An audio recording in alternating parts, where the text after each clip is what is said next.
નવા વિડીયોમાં તમારું સ્વાગત છે મિત્રો। શિક્ષકોની ભરતીને લઈને શિક્ષણ મંત્રી દ્વારા જાન્યુઆરીમાં એક નિવેદન આપવામાં આવ્યું હતું।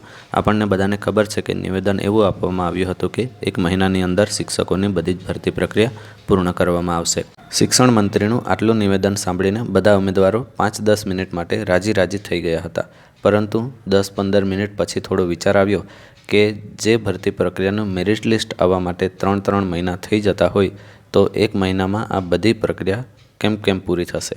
તેમ છતાં બધા ઉમેદવારોએ પોતાને મનને મનાવ્યું હશે અને વિચાર્યું હોય કે આપણા શિક્ષણ મંત્રી બોલ્યા છે એટલે બધી જ ભરતી પ્રક્રિયા તો કદાચ ના પૂરી થાય, પરંતુ એક ભરતી પ્રક્રિયા તો છેલ્લે પૂર્ણ કરવામાં જ આવશે એવો વિશ્વાસ હતો।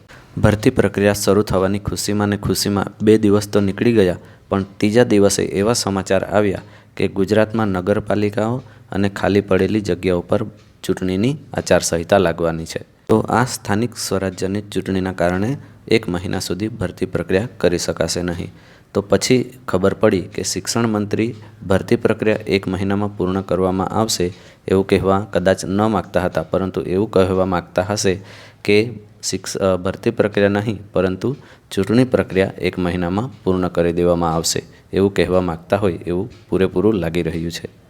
અને શિક્ષણ મંત્રીના 1 મહિનામાં ભરતી પ્રક્રિયા પૂર્ણ કરવામાં આવશે એવા નિવેદન પછી જે ભરતી પ્રક્રિયાઓ શરૂ હતી એ પણ 2 દિવસ પછી બંધ થઈ ગઈ અને આ પ્રમાણે નોટિફિકેશન આવે છે કે આચાર્યની ભરતી પ્રક્રિયાના ઇન્ટરવ્યૂ આદર્શ આચારસંહિતાને અમલને કારણે હાલ પૂરતી મુલતવી રાખવામાં આવે છે।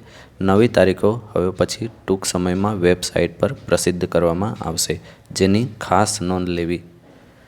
તો આ પ્રમાણે ધોરણ 1થી 12 અને આચાર્ય સહિત બધી જ ભરતી પ્રક્રિયાઓ બંધ છે। આ સમયગાળા દરમિયાન મેરિટ લિસ્ટ બહાર પાડવામાં કોઈ પણ આચારસંહિતા આવતી નથી, તો મેરિટ લિસ્ટ આવે એવી આશા રાખીએ છીએ, પરંતુ લાગતું નથી કે ચૂંટણી પૂરી થાય ત્યાં સુધી મેરિટ લિસ્ટ જાહેર કરવામાં આવે।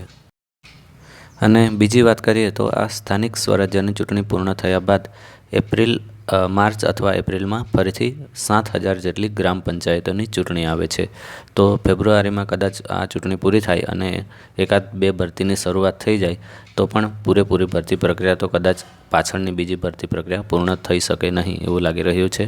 અને 1થી 12ની જે ભરતી પ્રક્રિયા છે એમાં ગ્રામ પંચાયતોની ચૂંટણી છે એ વચ્ચે ફરી આવી શકે છે અને એમાં પણ ફરીથી 1 મહિનો આચારસંહિતા લાગી શકે છે। તો એ પ્રમાણે આપણે જોવા જઈએ તો હજુ 2 મહિના તો ચૂંટણીમાં જ નીકળી જવાના છે, એટલે ફેબ્રુઆરી, માર્ચ, એપ્રિલ ચૂંટણીમાં જશે તો એના પછી ભરતી પ્રક્રિયા શરૂ થશે બરાબર કદાચ એવું લાગી રહ્યું છે।